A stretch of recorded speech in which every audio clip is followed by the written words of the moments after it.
Hey, what is going on, ladies and gentlemen? My name is Rage, and we are back today once again with the weekly reset that's happening today. And in addition to that, we're going to be talking about all the things that are wrapping up. In addition to some key events are also going live.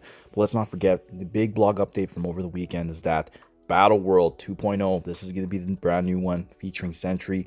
It is coming live as of tomorrow, so that's something to be excited for. Especially, we're going to be getting a first opportunity to see what those Sentry shards look like from the payout and how we're going to be progressing in this new battle world. Hopefully it's more engaging, hopefully it's more fun than the last one, because to be quite frank, it was just basically a failed game mode where we were basically hitting auto and thankfully hoping for the rewards, and we took advantage of that with null. So that's going to be the big opportunity there. I do want to talk about a few things before we jump into some of the key things, as well as preparing for next week, guys, which is, remember, there's still this Son of Darkness event.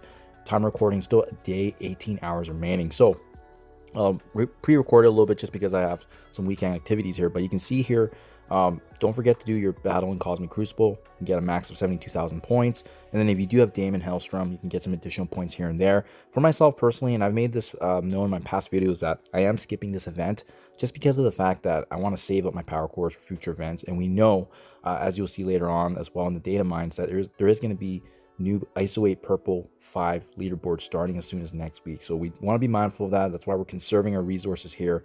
And to be quite frankly, now that we know that there's a certainty of level 5, these level 4 ion events may not be as worthwhile. But for those of you that are pushing this event and not skipping, just remember that they still have these limited time offers. And especially if you're in the end game like myself and you want to just use power cores directly for this event, you can do that. And these are the best ways to do that, as opposed to using power cores for character shards, because it goes directly into the event. If you want to double dip in both, obviously using orbs to unlock characters like Daemon, Superior Spider-Man, and so forth, that could make sense as well.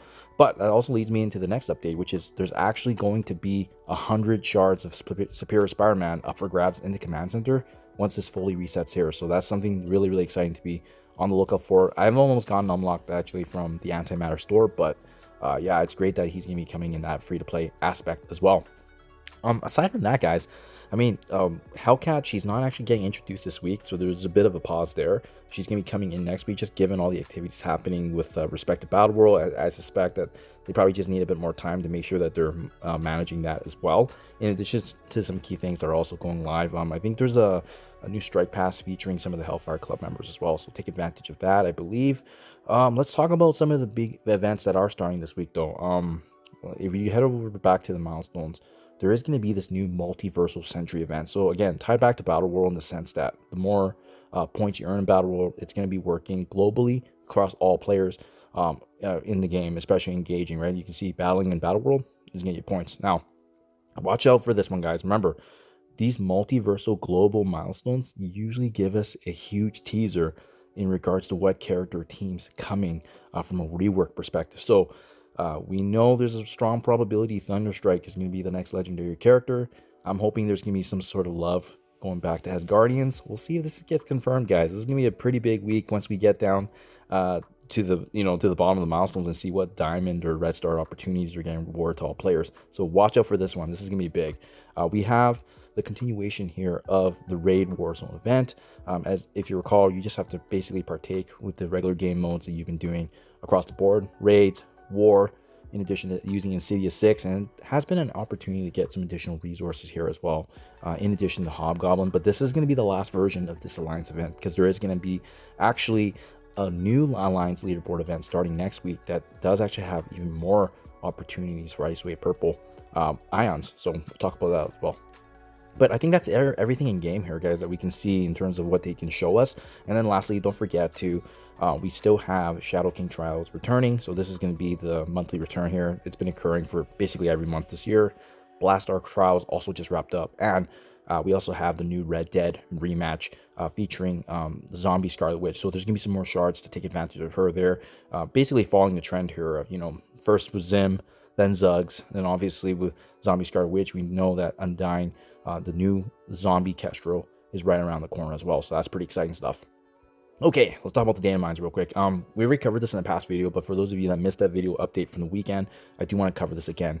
Curse of Eternity. This is going to be a diamond opportunity for Living Mummy, but what's going to be important is this is going to be the first time that the T3 level 5 purple ions, they're going to be available in addition to the level 4. And once again, that diamond opportunity for Living Mummy, which is not important, as you know, obviously the ions in the purple towards Blue Marvel and his eventual release. But you can see what's interesting about the verbiage here in the data mines is that there's going to be a lot of points tied back to these vampire or zombie orbs. We don't exactly know how that's going to be, you know, available for us. Is it going to be farming campaign energy? Is it going to be utilizing power cores once again, or maybe even using gold as we saw with the previous leaderboard?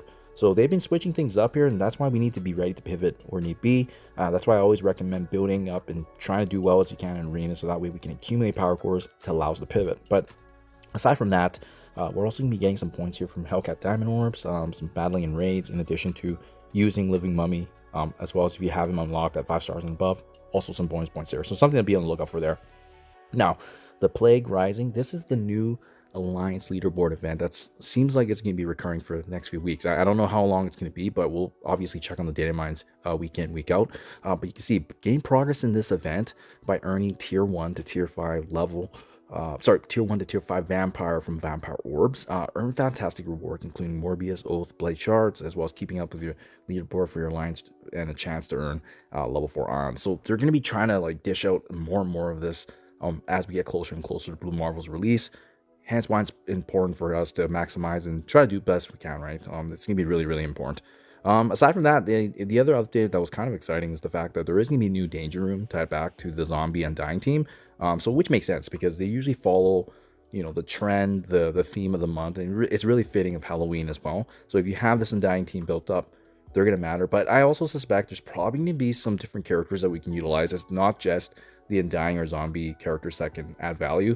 As we kind of see in the past danger rooms, they always allow for a few flux characters that we can obviously pivot into if you don't have the full undying team. So I'm not worried. I'm going to be on the lookout for that. And then the other really cool update, guys, was in case you didn't notice, Sentry has actually been officially added now into the game. So you can preview him, take a look at his kit overall if you haven't.